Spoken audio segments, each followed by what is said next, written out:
I'm preparing my deck for upcoming tournament play, so I'll be practicing a lot on Octagon. By recording and rewatching my play, I hope to spot and correct errors in both my play and my deck. As such, commentary will be serious and uninteresting, only focused on my mistakes. If that's not what you're here for, this video is not for you. Thanks.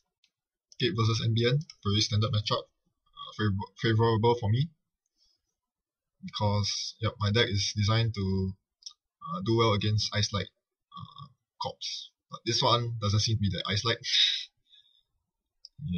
Ice credit, and I hit a wrap around. Once again, no aggression on R&D. Mistake. He might not want to rest the ice on R&D. You know? So if he doesn't rest the ice on R&D, I get one free access. Every access counts. If that's an agenda, I get to access again. I would normally have done that, but because I wanted to set up my data sucker, I don't. Big mistake. No aggression.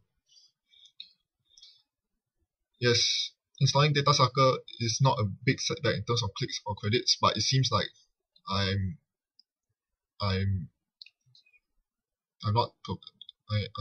losing more tempo than I should be by installing the data sucker. DRT.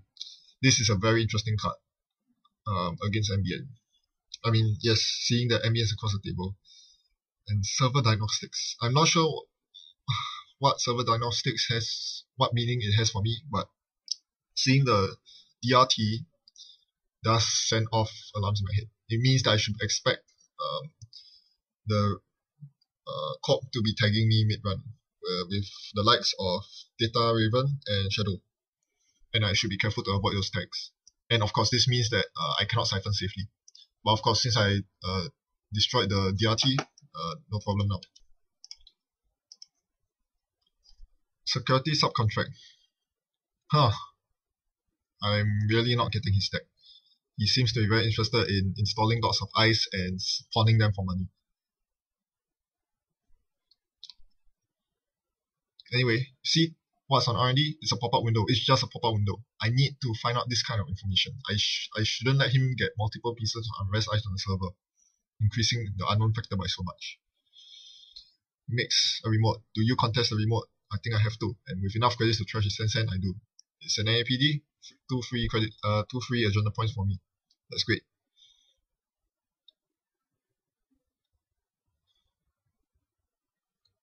So I'm in the lead now. Oh wait, mid-seasons, of course. Duh.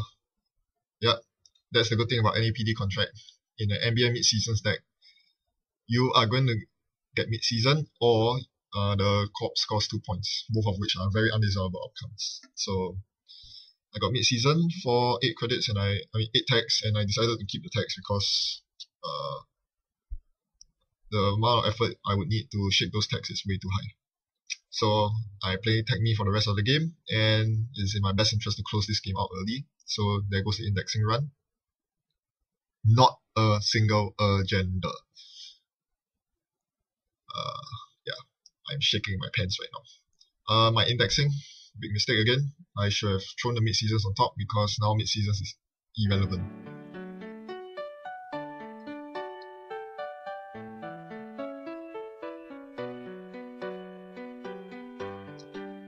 Yes, I definitely need to close this game quickly before a cycle view appears.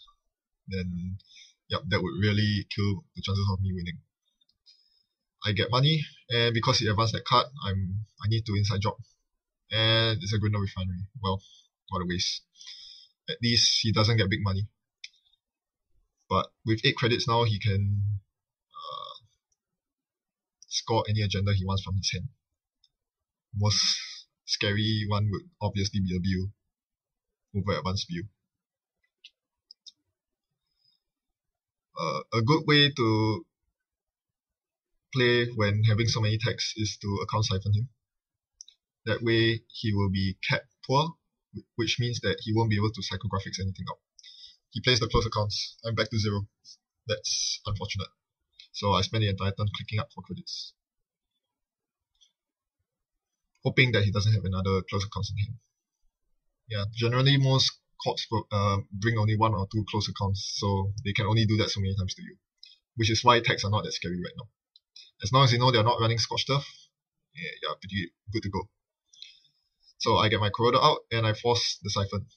It's a Viper, so I think I'm stopped. Yep, I'm stopped dead cold here. That's unfortunate.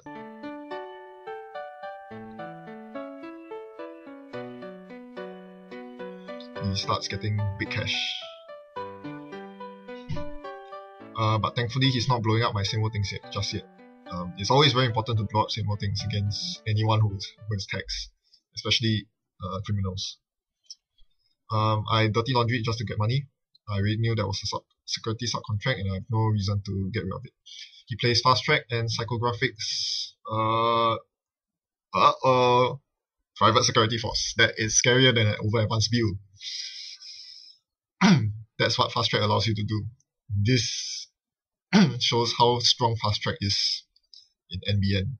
Not only will it allow you to fetch the Astro script when you need it, it also enables mid-seasons play.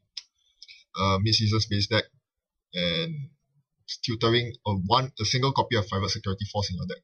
That is a very, very strong combination. And I should know better than to play as such against it.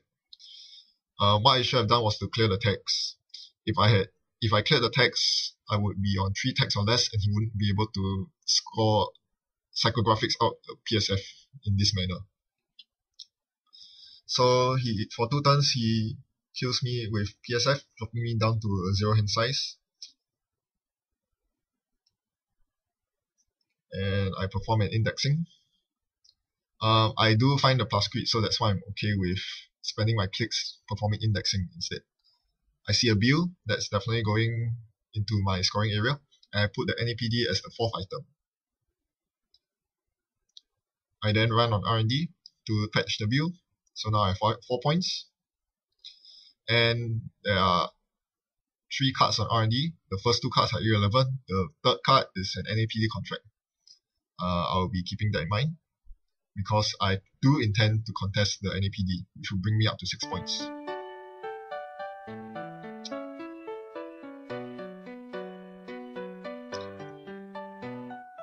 He secures R&D, which was unfortunate because I wanted to get in to fetch the NAPD.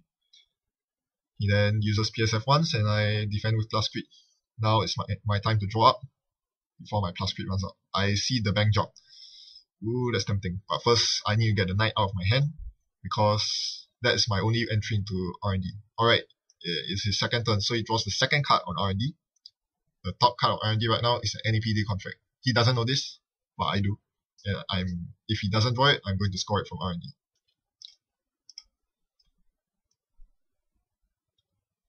Alright, now it's my turn. I need to get into R&D. I think the line of play is obvious here. First, I need to get the money, which is done by playing bank job and retrieving the money from bank job. Then the knight goes on R&D, and I'll have enough money to break through and score the NAPD. I think he was stunned by that. Oh, no, it's because he has a toll booth there. So, yes, thankfully, I managed to get the bank job, because otherwise I wouldn't be able to pay my way through. And I fetched the NAPD contract, so that's very good. Now I'm on match point.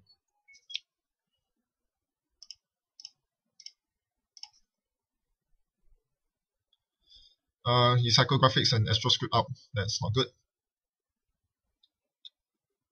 And I use the plus crit to protect the last point of protection, to prevent the last point of damage, because I need the York to get through toll booth for as cheaply as I can. With one of each breaker out on the table and a fully loaded data sucker now, I am able to trash my knight without too many worries. I draw into another bank job, which is pretty important. Now it's my field credit engine. Thankfully, this guy likes to install remotes, so bank job does its job. Oh, he blows up my same thing. Alright. I use up both plus crits because I need the bank job. But this means that I need to continue drawing up, and thankfully I saw another plus crit. So first I retrieve the credits from bank job. Remember that I'm tagged, so I need to play it and use it in the same turn. Then the plus crit goes and buys me another 4 PSFs worth of time. And I've let him snipe off the sneak door beta this time, because I don't need the sneak door. Now I need to find the last agenda. Oof, Draco. Tough choice. He will keep me out if I choose to let the trace run. Nasty. But if I break with Fairy, I won't have a Sentry Breaker to deal with anything else, including future runs on R&D. I look through my heap and I realize that this is my first Fairy. So I actually have 2 more Fairies to play with in my deck, so fire away. Nope, not an agenda. Bad luck.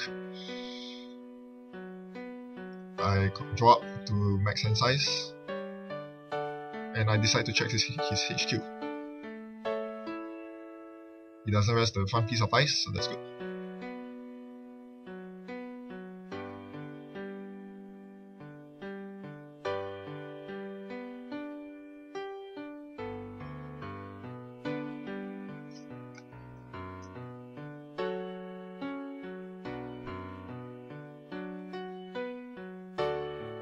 Install something in remote. Not sure if that's an agenda or not. This time I run on HQ again. Thinking it was a TMI. That was the front piece of ice that he didn't bother to rest, but no, it was a flare. Oh, and the worst thing was that I actually saw it with my indexing, so this was a big mistake. Definitely a big mistake. And I just realized that the meat damage was unpreventable, and he gets to trash my plus crit with it. Things just got a whole lot worse. Guys, Flare is a very good card in mid-season's PSF lock deck. It is so good.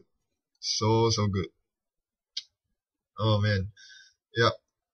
PSF bought me a bit of breathing space, but now that it's gone, I have no more room to play with.